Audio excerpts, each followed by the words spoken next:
وجود المبیح صورتاً مع انعدام حکمہ، کہ کسی جرم کو مباح قرار دینے والی کوئی چیز ظاہری طور پہ موجود ہو، اس کی حقیقت موجود نہ ہو۔ بہرحال تعریف سے زیادہ اس کنسیپٹ کو سمجھنا بہت زیادہ ضروری ہے۔ اور یہاں پر میں ایک اضافی بات کی وضاحت کرتا چلوں کہ اس حدیث پہ سب سے زیادہ فقہائے احناف اور اس میں امام ابو حنیفہ رحمۃ اللہ علیہ بہت زیادہ عمل کرتے ہیں، اور میکسیمم لیول تک شبہ کو وہ کی وجہ سے حد کو ساقط کرتے ہیں، جس کی کچھ مثالیں ہم دیکھ لیں گے۔ کچھ مثالوں کا ذکر کرنا شاید اس کنسیپٹ کو سمجھنے کے لیے زیادہ مفید ہو۔ پہلی مثال اس کی یہ ہے کہ اگر کسی چیز کے اندر ملکیت کا شبہ ہو تو اس سے چوری کی حد ساقط ہو جاتی ہے۔ جیسے اگر دو بندے کسی مال میں شریک ہیں، دو پارٹنر ہیں اور انہوں نے مشترکہ کاروبار شروع کیا ہے، یا دو پارٹنر کسی گاڑی میں شریک ہے اور ایک پارٹنر اس گاڑی کو چوری کر لے، چونکہ اس گاڑی کا 50% یا 40% یا جس پروپورشن کے مطابق وہ اس کا مالک تھا، چونکہ وہ اس میں اس شریک ہے تو اس کی وجہ سے اس کا ہاتھ نہیں کاٹا جاتا۔ اسی طرح اگر باپ اپنے بیٹے سے چوری کرتا ہے، تو باپ اپنے بیٹے سے چوری کرتا ہے تو اس میں ملکیت کا شبہ ہے، اور اس کی وجہ یہ ہے کہ حضور صلی اللہ علیہ وسلم نے ارشاد فرمایا انت و مالک لابیک، کہ بیٹے کے مال میں باپ کا حق ہے۔ اس وجہ سے اگر باپ اپنے بیٹے کے مال کو چوری کرے گا تو اس میں حد کی سزا نہیں ہے، چاہے وہ بیٹے کے گھر سے چوری کر لے، چاہے کسی اور جگہ سے چوری کر لے، لیکن وہ چیز بیٹے کی ہے تو اس میں باپ پہ چوری کی سزا نہیں لگے گی۔ اسی طرح پھر جن لوگوں کی آپس میں بے تکلفی ہے رشتے کی وجہ سے، جیسے ذو رحم محرم ہوتے ہیں، جیسے بائی کے گھر میں جاتا ہے، ماموں کے گھر میں، چچا کے گھر میں، تو اس بے تکلفی کی وجہ سے اگر کوئی اپنے ماموں کے گھر سے چوری کرتا ہے تو اس میں ہاتھ نہیں کاٹا جاتا۔ لیکن یہاں پر یہ فرق ہے کہ پہلے والے مسئلے میں، یعنی باپ کے مسئلے میں جو وجہ ہے وہ رشتہ ہے، اور یہاں پہ جو وجہ ہے وہ بے تکلفی ہے۔ چنانچہ اگر کوئی آدمی اپنے ماموں کی کوئی چیز کسی اور کے گھر سے چوری کرے گا، ماموں کے گھر سے نہیں، کسی اور کے گھر سے چوری کی، تو چونکہ وہاں پر تو بے تکلفی نہیں ہے تو ہاتھ کاٹا جائے گا۔ لیکن اگر ماموں ہی کے گھر سے ماموں کی چیز چوری کرے گا، یا کسی اور بندے کی چیز جو اس کے ماموں کے گھر پڑی ہوئی تھی اور وہ اس نے چوری کی، تو اس صورت میں اس کا ہاتھ نہیں کاٹا جائے گا، اسے کوئی تعزیری سزا دی جائے گی۔ اسی طرح جہاں پہ جرم کے ثابت نہ ہونے کا شبہ ہو، جیسے مثال کے طور پہ کوئی آدمی اقرار کر لے اور اس کے اقرار کی وجہ سے اس پہ زنا کا جرم ثابت ہو جائے، یا چوری کا جرم ثابت ہو جائے، یا شرب خمر کا جرم ثابت ہو جائے، اور وہ بعد میں اس سے رجوع کر لے، تو رجوع کر دینے کے بعد اس میں ایک شبہ آ جاتا ہے کہ ہو سکتا ہے کہ اس کی پہلی سٹیٹمنٹ غلط تھی، اگرچہ یہ امکان بہت کم ہے، لیکن چونکہ اتنا شبہ بھی حد کو ساقط کرنے کے لیے کافی ہوتا ہے۔ اسی طرح سے اگر گواہان اپنے اس سے گواہی سے مکر جائیں،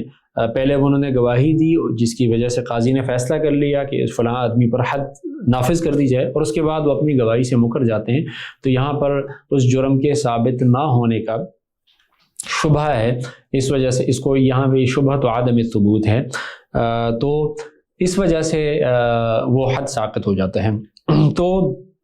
گویا کہ مختلف قسم کے شبہات ہوتے ہیں، اور ہر ایک حد کی قسم میں اس کے مختلف اثرات ہو سکتے ہیں۔ پھر یہ بھی ذہن میں رہیں کہ ان پرنسپل فقہا اس بات پر تو متفق ہیں کہ حدود کو شبہات کی وجہ سے ساقط کر دیا جائے گا، لیکن اس کے بعد فقہا میں بہت زیادہ اختلافات ہیں کسی چیز کو شبہ قرار دینے اور نہ قرار دینے میں۔ مثال کے طور پر امام ابو حنیفہ رحمۃ اللہ علیہ کے یہاں جہاں پہ نکاح کی ظاہری شکل موجود ہو، چاہے وہ اس کے جائز ہونے کا کوئی بھی قائل نہ ہو، تب بھی شبہۃ العقد اس کو کہتے ہیں، اس کی وجہ سے اس پہ سزا نہیں لگے گی۔ مثال کے طور پہ اگر کوئی آدمی اپنے محرمات میں سے کسی کے ساتھ نکاح کرتا ہے، تو اس کے بعد بے شک اس کو یہ پتہ ہو کہ ایسا کرنا اس کے لیے حرام ہے، لیکن چونکہ ظاہری طور پہ نکاح کی شکل ہے تو امام ابو حنیفہ رحمۃ اللہ علیہ کے ہاں اس پر حد نہیں ہے۔ اسی طرح سے اگر کوئی آدمی جو نکاح کی باقی ایسی اقسام ہیں جس کے باطل ہونے پر تمام فقہا کا اجماع ہے، جیسے کوئی آدمی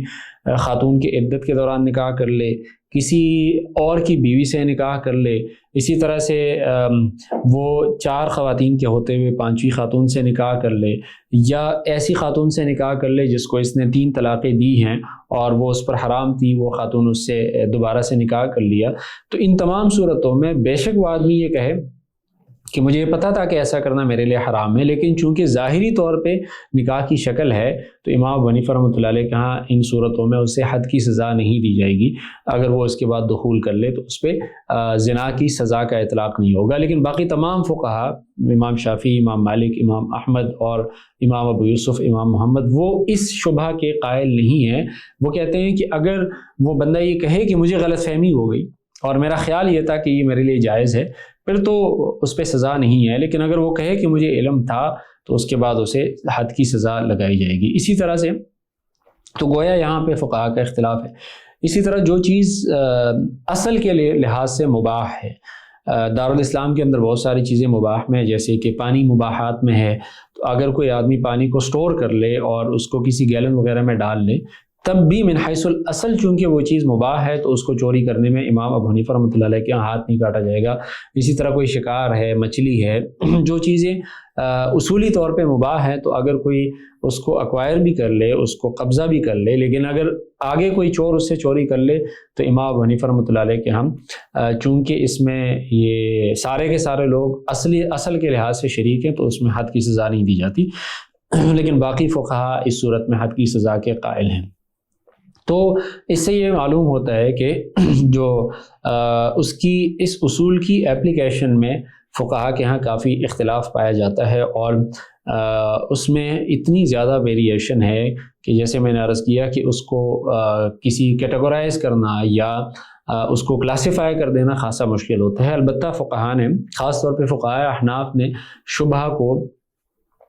باقی فقہا کے ساتھ مقابلے میں اگر ہم دیکھیں تو فقہاء احناف نے اس کو بہت زیادہ اچھی طرح سے ایکسپلین کیا ہے۔ تو فقہا خاص طور پہ زنا کے جرم میں جب تقسیم کرتے ہیں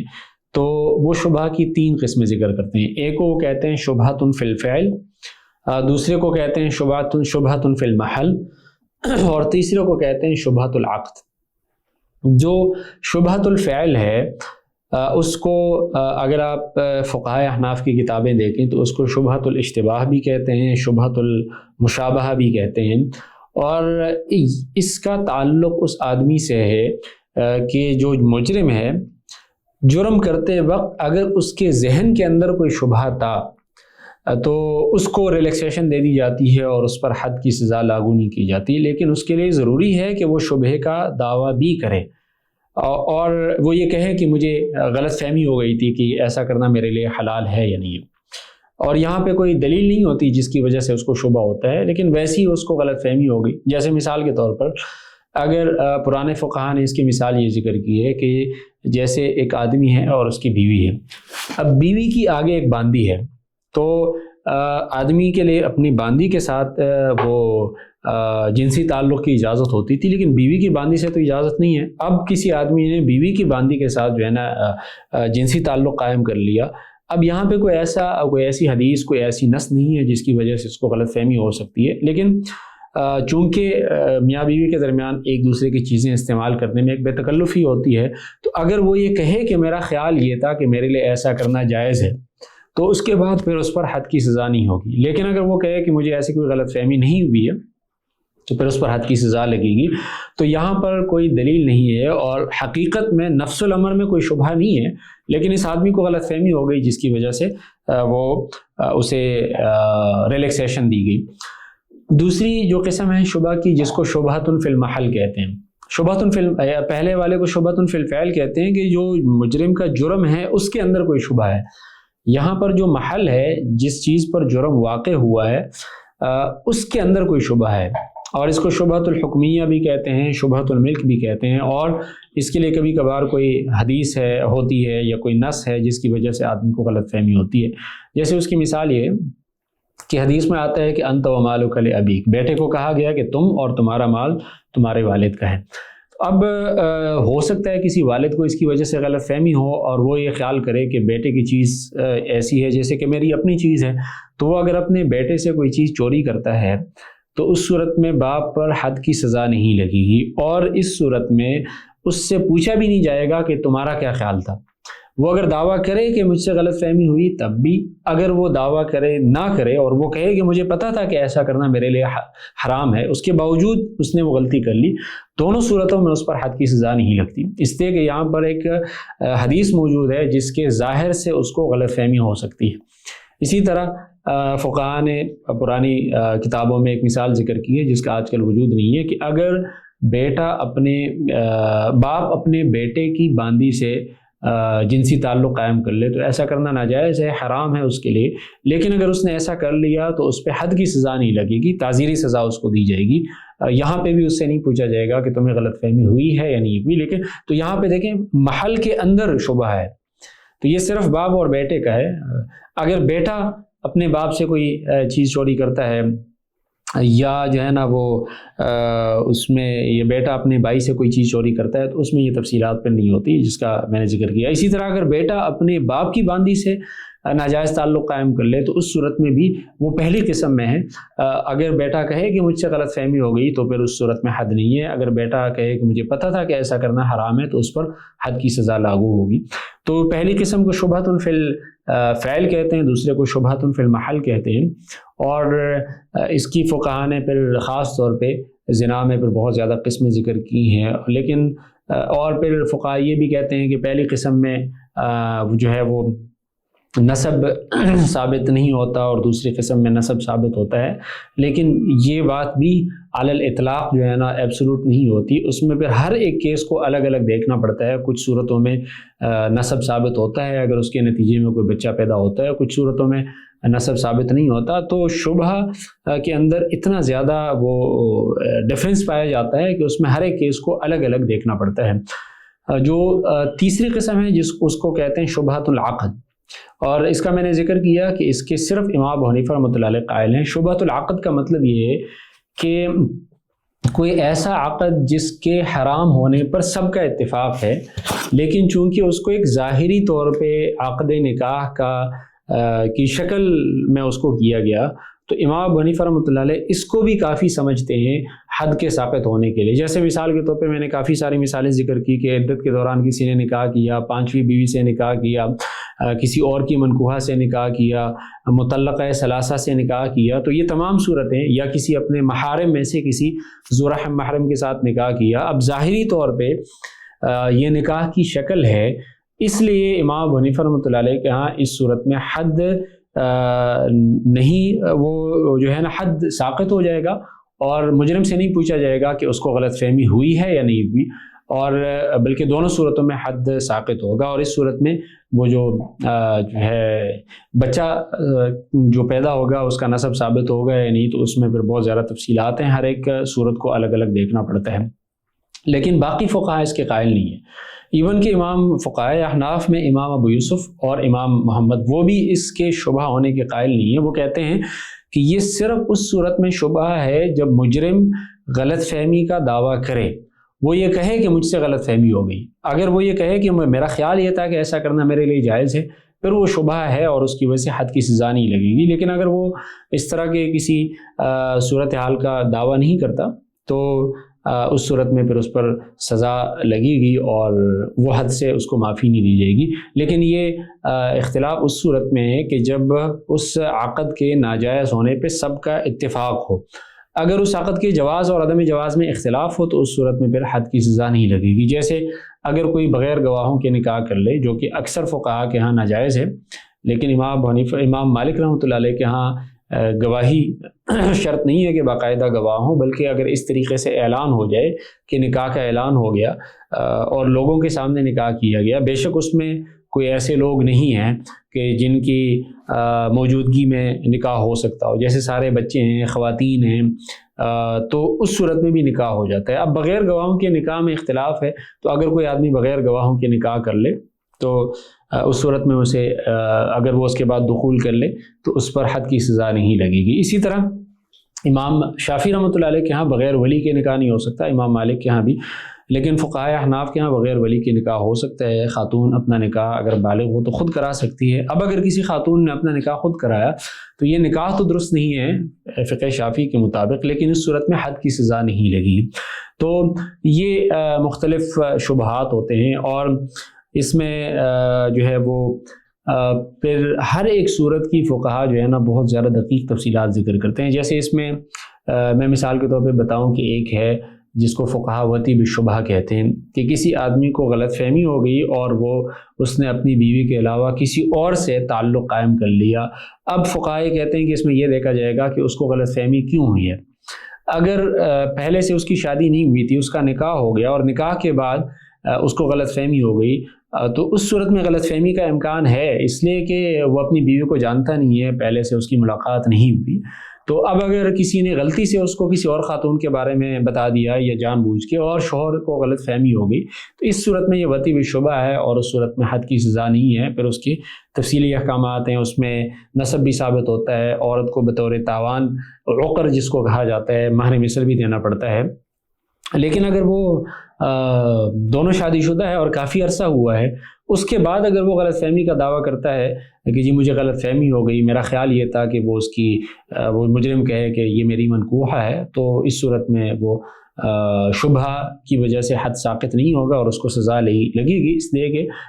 یہ ویسے بادی و نظر میں یہ آدمی جھوٹ بول رہا ہے۔ تو اس لیے یعنی مقصد یہ ہے کہ آج کے اس لیکچر میں کہ شبہ کی مختصر وضاحت کر دی جائے، ورنہ اس کے علاوہ پھر فقہا اس پہ بہت زیادہ کیٹیگوریکلی وضاحت کے ساتھ ہر ایک حکم پہ الگ الگ وہ گفتگو کرتے ہیں۔ اور پھر اس شبہ کا اثر کیا ہوتا ہے؟ لیکن جن صورتوں میں تمام فقہا اس کے شبہ ہونے کے قائل ہیں، یا جن صورتوں میں جو فقہا اس کے شبہ ہونے کے قائل ہیں، تو اس میں سب سے پہلا اثر تو یہ ہوتا ہے کہ حد تو ساقط ہو جاتا ہے۔ اچھا، حد ساقط ہونے کے بعد اس کو تعزیری سزا دی جائے گی یا نہیں دی جائے گی؟ تو تعزیری سزا جو ہے وہ دی جا سکتی ہے، کافی ساری صورتوں میں تعزیری سزا دی بھی جاتی ہے۔ جیسے مثال کے طور پر اگر باپ اپنے بیٹے سے چوری کر لے تو حد نہیں ہے، لیکن اس کو تعزیری سزا دی جائے گی۔ باپ اپنے بیٹے کی باندی سے تعلق قائم کر لے، جس کا آج کل میں نے بتایا کہ اس کا وجود نہیں ہے، لیکن فقہا نے اس پہ بات کی ہے کہ اس صورت میں اس کو تعزیری سزا دی جا سکتی ہے۔ اسی طرح سے امام ابو حنیفہ رحمۃ اللہ علیہ، جس کو شبہۃ العقد کہتے ہیں، کہ اس نے عدت کے دوران نکاح کر لیا، اب زنا کا حد تو نہیں لگے گا، لیکن اس کو تعزیری سزا دی جائے گی، اور بہت سخت سزا دی جائے گی کہ اس نے اللہ تعالیٰ کی حدود کو اس طرح سے پامال کر لیا، یا جو ہے نا اس نے 5ویں خاتون کے ساتھ نکاح کیا۔ اسی طرح سے جو چیز من حیث الاصل مباح ہے، جیسے پانی کی میں نے مثال ذکر کی، امام ابو حنیفہ رحمۃ اللہ علیہ کے ہاں اس میں حد نہیں ہے، لیکن اس صورت میں وہ نہیں ہے، حد تو نہیں ہے لیکن اس میں تعزیری سزا دی جا سکتی ہے۔ تو خلاصہ یہ ہو گیا کہ جب حد ساقط ہو جائے تو اس صورت میں تعزیری سزا دی جا سکتی ہے، لیکن تعزیری سزا دینے میں پھر قاضی کا رول اہم ہو جاتا ہے، اور قاضی پھر ہر ایک صورت کو دیکھتا ہے۔ جیسے میں ایک مثال ذکر کروں، اگر کسی آدمی نے اپنے اوپر حد کا اقرار کر لیا، اور اقرار کرنے کے بعد اس نے رجوع کر لیا، تو حد نہیں ہے، یہاں پہ شبہ آ گیا، لیکن قاضی اس کو تعزیری سزا دے سکتا ہے، اس لیے کہ بادی النظر میں یہ لگتا ہے کہ اس کی پہلی سٹیٹمنٹ جو پہلی کنفیشن ہے وہ ٹھیک تھی، اور بعد میں رجوع ٹھیک نہیں ہے۔ تو رجوع کے اندر جو ہے، اقرار سے رجوع کے اندر یہ اتنا مضبوط شبہ نہیں ہے۔ لیکن اگر گواہوں نے رجوع کر لیا، چار گواہوں نے گواہی دی تھی کہ اس آدمی نے یہ جرم کیا ہے، اور پھر انہوں نے رجوع کر لیا، تو اس صورت میں اس کو تعزیری سزا بھی نہیں دی جا سکتی، اس لیے کہ یہاں پر جو ہے وہ شبہ جو ہے نا بہت مضبوط ہے۔ اسی طرح سے مثال کے طور پر اگر کوئی آدمی، جو میں نے وطی بالشبہ کی مثال ذکر کی کہ اس نے پہلے نکاح کیا اور اس کے بعد وہ اپنی بیوی کو نہیں جانتا تھا، اور کسی نے اسے دھوکہ دیا، اور وہ غلط فہمی کی وجہ سے اس نے کسی اور کے ساتھ جنسی تعلق قائم کر لیا۔ اب چونکہ یہ پہلی رات ہے تو غلط فہمی ہو سکتی ہے، تو یہاں پر قاضی سزا، اگر وہ سمجھتا ہے کہ اس میں اس آدمی کی نیگلیجنس نہیں تھی، تو قاضی اس کو پھر بہت کم سزا دے سکتا ہے، یا اس کو ریلیز بھی کر سکتا ہے۔ لیکن اگر اس نے یہاں پر ممکنہ حد تک احتیاط نہیں کیا تھا، تو قاضی پھر اس کو سزا بھی دے سکتا ہے۔ تو اس لیے یعنی ہر صورت میں اس کا اثر مختلف ہو سکتا ہے، اور اصولی طور پہ جہاں پہ حد ساقط ہو جائے تو اس کے بعد وہ تعزیری سزا دے سکتا ہے، قاضی تعزیری سزا دے سکتا ہے، اور وہ پھر اس کو دیکھا جاتا ہے کہ اس کی کیا صورت یا کتنی سزا دینی چاہیے۔ لیکن اسی طرح قصاص بھی ہے، اور جو ہے شبہ پہ اس کو فقہا کبھی کبھار بہت زیادہ، یعنی خاص طور پہ فقہائے احناف کے ہاں یہ بہت زیادہ جو ہے نا آگے کی حد تک جو ہے وہ اس کو کنسیڈر کیا جاتا ہے۔ جیسے مثال کے طور پر اگر کوئی آدمی اپنے اوپر یہ اقرار کر لے کہ اس نے شراب پی ہے، لیکن امام ابو حنیفہ رحمۃ اللہ علیہ کے ہاں قاضی پھر اس کے کسی کو کہے گا کہ اس کے منہ کو سونگھ لیا جائے، اور کسی نے اس کے منہ کو سونگھ لیا اور اس نے بتایا کہ اب اس سے شراب کی بدبو نہیں آ رہی ہے، تو امام ابو حنیفہ رحمۃ اللہ علیہ اس کو بھی شبہ کنسیڈر کرتے ہیں اور کہتے ہیں کہ اس کو حد کی سزا نہیں لگائی جائے گی۔ تو یہ بات ذہن میں رہے کہ یعنی میں نے پہلے بھی عرض کیا کہ امام ابو حنیفہ رحمۃ اللہ علیہ کے ہاں اس کا بہت زیادہ خیال رکھا جاتا ہے۔ اور پھر کسی شبہ کی وجہ سے اگر حد ساقط ہو جائے تو اس کا مطلب ہرگز یہ نہیں ہے کہ وہ جرم نہیں رہا۔ اگر جرم ہوا ہے اور اس میں بندے کی نیگلیجنس شامل ہے تو قاضی اس صورت میں اس کو تعزیری سزا دے سکتا ہے۔ اور ویسے یہ جو پرنسپل ہے یہ ہے حدود کے لیے اور قصاص کے لیے، لیکن جیسے قصاص ہے، اگر کوئی آدمی کسی کو قتل کر لے، جان بوجھ کے اس نے فائرنگ کی لیکن غلطی ہو گئی، اس نے سمجھا کہ یہ شکار ہے، بعد میں پتہ چلا کہ وہ تو اس نے کوئی بندہ مار دیا، تو یہاں پر اس کو قتل خطا کہا جاتا ہے، لیکن یہ بھی اصل میں اس شبہ ہی کی وجہ سے اس کو قتل خطا قرار دیا گیا کہ اب اس کو قتل عمد نہیں قرار دیا جا سکتا۔ یا مثال کے طور پر دوران جنگ کسی مسلمان نے کسی کافر حربی کا لباس پہن لیا، اس کی طرح کا لباس پہن لیا، اور کسی مسلمان نے یہ سمجھا کہ یہ کوئی کافر فوجی ہے اور اس نے اس کو قتل کر دیا، بعد میں پتہ چلا کہ وہ تو مسلمان تھا۔ اب یہاں پر بھی شبہ ہے اس لیے کہ اس نے کافروں کی طرح کا لباس پہنا تھا، جس کی وجہ سے اس کو شبہ ہو گیا، تو اس صورت میں قصاص نہیں ہے بلکہ اس صورت میں اس کو قتل خطا کے اس میں شمار کیا جاتا ہے۔ تو اس لیے یہ اصولی طور پہ یہ جو اصول ہے یہ حدود کے لیے ہے اور قصاص کے لیے، تعزیر کے لیے نہیں ہے۔ لیکن تعزیر میں بھی قاضی جو ہے نا اس طرح کے یا اس سے ملتے جلتے صورتوں کی وجہ سے تعزیری سزا کم یا زیادہ کر سکتا ہے۔ جیسے اگر کسی بندے نے کوئی ایسا جرم کیا ہے تو جس پہ حد نہیں ہے، لیکن وہاں پر جو ہے وہ قاضی تعزیری سزا دیتے ہوئے دیکھتا ہے کہ اگر کوئی شبہ موجود ہے تو اس کو کم سزا دیتا ہے، اگر شبہ موجود نہیں ہے تو اس کو زیادہ سزا دیتا ہے۔ تو شبہ عمومی طور پہ اگر ہم اس کو مزید ذرا تھوڑی سی وضاحت کریں تو یہ کبھی کبھار مجرم کے ذہن میں کوئی ایسی وجہ ہوتی ہے جس کی وجہ سے اس کو ریلیکسیشن مل جاتی ہے، یا اس جرم کے نیچر کے اندر کوئی ایسی وجہ ہوتی ہے کہ جس کی وجہ سے مجرم کو ریلیکسیشن دے دی جاتی ہے۔ لیکن یہاں پر ایک بہت اہم بات سمجھنا ضروری ہے کہ عام طور پہ ہم لوگ شبہ اور شک ان دونوں کو آپس میں خلط ملط کر دیتے ہیں، یا جس کو ہم اس میں اپنے قانونی زبان میں بینیفٹ آف ڈاؤٹ کہتے ہیں کہ شک کا فائدہ ہمیشہ مجرم کو دیا جاتا ہے۔ تو اس کی زیادہ تفصیل میں ہم نہیں جا سکتے، مختصراً یہ کہ شک ایک الگ چیز ہے اور شبہ الگ چیز ہے۔ شبہ میں جرم کے وقوع میں کوئی شبہ نہیں ہے، یہ تو کنفرم ہے کہ یہ عمل ہوا ہے، اس آدمی نے زنا کیا ہے، اس نے شراب پی ہے اور ایک طرح سے ثابت ہو چکا ہے، اس پر گواہی یا اقرار کے ذریعے ثابت ہو چکا ہے یا اس کو پکڑ لیا گیا۔ لیکن مجرم کے ذہن کے اندر یا اس عمل کے اندر کوئی ایسی وجہ ہے، ایک ٹیکنیکل وجہ ہے کہ جس کی وجہ سے حد کی سزا نہیں دی جا سکتی۔ شبہ میں اس جرم کا ثبوت ہی محل نظر ہوتا ہے کہ وہ جرم ہوا بھی ہے یا نہیں ہوا۔ جیسے اس کی مثال میں ذکر کرتا ہوں کہ اگر 4 گواہ آ گئے اور چاروں نے یہ بتایا کہ اس آدمی نے یہ جرم کیا ہے، اب قاضی نے ان سے پوچھا، اب قاضی سب سے کراس ایگزامینیشن کرتا ہے، تو 2 نے بتایا کہ اس آدمی نے جرم کیا ہے نومبر کے مہینے میں، اور 2 نے بتایا کہ جی اس نے جرم کیا ہے دسمبر کے مہینے میں۔ اب یہاں پہ یہ شبہ نہیں ہے، یہ شک ہے۔ قاضی کو شک ہو گیا کہ یہ جرم ہوا بھی ہے یا نہیں ہوا۔ تو شک دراصل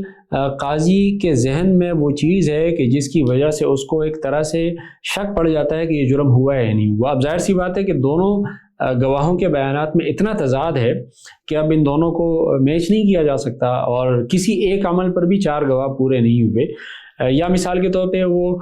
جگہ کے بارے میں غلطی کر لیں، وہ یہ بتائیں کہ اس تاریخ کو، مثال کے طور پہ 15 نومبر 2024 کو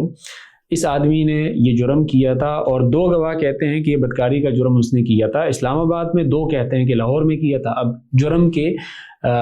ثبوت میں ہی شک آ گیا، تو اس پہ پھر فقہا بات کرتے ہیں کہ کہاں گواہوں کے غلط یا بیانات میں تضاد کی وجہ سے کہاں پہ حد نافذ ہوتا ہے، کہاں پہ حد نہیں نافذ ہوتا ہے۔ جیسے مثال کے طور پر اگر ایک ہی کمرے کے اندر یہ دونوں گواہوں میں اختلاف ہو جائے، ایک کہے کہ اس کمرے کے رائٹ سائڈ پہ یہ جرم ہوا تھا، کچھ گواہ کہیں کہ لیفٹ سائڈ پہ ہوا تھا، تو اس کی وجہ سے حد ساقط نہیں ہوگا، اس لیے کہ ہو سکتا ہے کہ پوزیشن چینج ہوئی تھی، یا کبھی کبھار کمرے کے بالکل درمیان میں کوئی جرم ہوتا ہے لیکن رائٹ سائڈ سے دیکھنے والے کو لگتا ہے کہ یہ لیفٹ سائڈ پہ ہوا ہے، لیفٹ سائڈ سے دیکھنے والے کو یہ لگتا ہے کہ اس کے رائٹ سائڈ پہ یہ جرم ہوا ہے۔ تو اسی طرح مثال کے طور پہ اگر وہ 2 کہیں کہ جی اس نے اس طرح کے کپڑے پہنے ہوئے تھے، اور 2 گواہ کہیں کہ اس طرح کے کپڑے پہنے ہوئے تھے، اب اگر وہ کلرز آپس میں اتنے قریب ہیں یا جو ہے کلر کے دیکھنے میں لوگوں کو غلط فہمی ہو سکتی ہے، تو اس وجہ سے پھر حد کو ساقط نہیں کیا جاتا۔ تو شک میں یعنی مجرم کے ذہن کے اندر یا بذات خود اس عمل کے اندر کوئی ایسی وجہ نہیں ہوتی، بلکہ وہاں پہ خود اس جرم کے ثابت ہونے میں ہی وہ ہوتا ہے، شبہ ہوتا ہے یا شک پڑ جاتا ہے۔ یا مثال کے طور پر کسی آدمی نے اقرار کر لیا اپنے اوپر چوری کا، لیکن وہ اقرار جو ہے نا زبردستی لیا گیا، پولیس کسٹڈی میں اس پہ جو ہے تشدد کیا گیا، اور اس کے بعد اس نے اقرار کر لیا۔ اب یہ جو اقرار ہے اس سے جرم ثابت ہوتا ہے نہیں، تو قاضی اگر اس اقرار کے نیچر کو دیکھتا ہے اور اسے لگتا ہے کہ یہاں پر اس بندے پر تشدد کیا گیا ہے، تو یہاں پر اس جرم کے واقع ہونے میں ہی شک آ گیا، تو شک جو ہے نا وہ تو شبہ سے بھی زیادہ مضبوط ہے، تو اسی لیے ہم کہتے ہیں کہ شک کا فائدہ مجرم کو دیا جاتا ہے۔ تو شک عمومی طور پہ اس جرم کے ہونے یا نہ ہونے میں ہے، اور شبہ جو ہے اس میں کوئی عمل ہو چکا ہے لیکن اس کے بعد اس عمل کے اندر یا مجرم کے ذہن کے اندر کوئی ایسی وجہ ہے کہ جس کی وجہ سے اس کو وہ ساقط کر دیا جاتا ہے، حد کو ساقط کر دیا جاتا ہے۔ تو اس سے یہ بات واضح ہو گئی کہ حد جو ہے حدود میں شبہ کا بہت زیادہ عمل دخل ہے، اور شبہات کی وجہ سے حدود کو ساقط کر دیا جاتا ہے، یا اس میں جو ہے قصاص کو ساقط کر دیا جاتا ہے، اور تعزیر میں نرمی کی جا سکتی ہے، لیکن ان پرنسپل یہ جو اصول ہے یہ حدود کے لیے۔ تو یہ جو ہم نے 6 فرق ذکر کیے، اس سے یہ بات واضح ہو گئی کہ فقہا یہ کلاسیفیکیشن کیوں کرتے ہیں، اور حدود کو الگ کیوں ذکر کرتے ہیں، قصاص کو الگ کیوں ذکر کرتے ہیں، تعزیر کو الگ کیوں ذکر کرتے ہیں، اور یہ جو 5 چیزیں ہم نے بتا دی، اس سے یہ بات بھی واضح ہو گئی کہ ان میں آپس میں کیا فرق ہے۔ مثال کے طور پر اگر ہم یہ دیکھیں کہ قصاص میں اور حدود میں کیا فرق ہے، تو اس میں فقہا بہت سارے فرق ذکر کرتے ہیں، جیسے قصاص کا جو حق ہے وہ میراث میں آگے منتقل ہوتا ہے، حد جو ہے وہ میراث میں آگے منتقل نہیں ہوتا۔ اگر کسی آدمی پر، زندہ آدمی پر زنا کی تہمت لگا دی گئی اور اس نے اپنی زندگی میں مطالبہ نہیں کیا، تو اس کا بیٹا مطالبہ نہیں کر سکتا۔ قصاص میں معافی چل سکتی ہے، حد میں معافی نہیں ہو سکتی۔ جو تقادم کا ہم نے ذکر کیا کہ گواہی، اس میں قتل کے معاملے میں تقادم سے قصاص ساقط نہیں ہوتا، بے شک وہ 10 سال پرانا کیس ہو، حدود میں وہ ساقط ہو جاتا ہے۔ اسی طرح سے قصاص والے معاملے میں کوئی آدمی جا کے سفارش کرنا چاہے، مقتول کے ورثاء کے پاس جا کے ان کو سفارش کر دیں تو جائز ہے۔ حدود والے معاملے میں قاضی کے پاس معاملہ چلے جانے کے بعد جو ہے نا وہ کسی قسم کی سفارش نہیں ہو سکتی۔ پھر جو ہے قدیم جو ہے نا فقہا، قاضی اپنے علم کے بنیاد پر کوئی فیصلہ کر سکتا ہے یا نہیں کر سکتا، تو متاخرین فقہا کی تو رائے یہ ہے کہ قاضی اپنے علم کے مطابق کوئی فیصلہ نہیں کر سکتا، لیکن متقدمین فقہا کے ہاں قاضی کو اپنے علم کے بنیاد پر کچھ فیصلے کرنے کی اجازت تھی، اور اس میں متقدمین احناف کی رائے یہ تھی کہ قصاص والے معاملے میں وہ فیصلہ کر سکتا ہے، حدود میں نہیں کر سکتا۔ تو یہ بھی ایک فرق ہے۔ اسی طرح سے جو ہے وہ قصاص میں کوئی عوض لیا جا سکتا ہے، حدود میں کوئی عوض نہیں لیا جا سکتا، متاثرہ فریق جو ہے وہ کوئی عوض لے کے اس کو معاف نہیں کر سکتا۔ اسی طرح سے حدود میں اگر کوئی آدمی اقرار کر لے اس سے رجوع کر سکتا ہے ما سوائے حد قذف کے، لیکن قصاص میں وہ رجوع نہیں کر سکتا۔ تو اس طرح یہ حدود اور قصاص کے درمیان فرق کیا جاتا ہے۔ پھر اس میں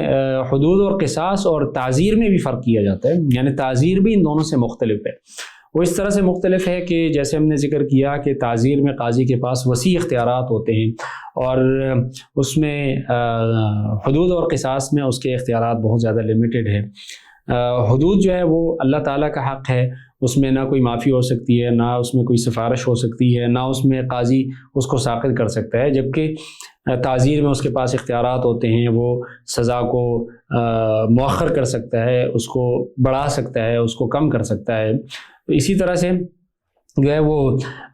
حدود جو ہے نا شبہات سے ساقط ہو جاتے ہیں۔ تعزیر میں شبہ کا اتنا عمل دخل نہیں ہے۔ تعزیر میں اقرار سے رجوع نہیں ہو سکتا، حدود میں اقرار سے رجوع ہو سکتا ہے ما سوائے حد قذف کے۔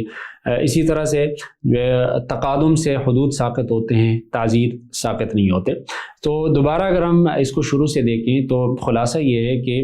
فقہاء نے جرائم کی جو مختلف تقسیمات کی ہیں اس میں سب سے اہم ترین قسم جو ہے وہ سزا کے لحاظ سے ہے، اور سزا کے لحاظ سے اس کی 3 قسمیں ہیں، حدود ہیں، قصاص ہیں، تعزیر ہیں۔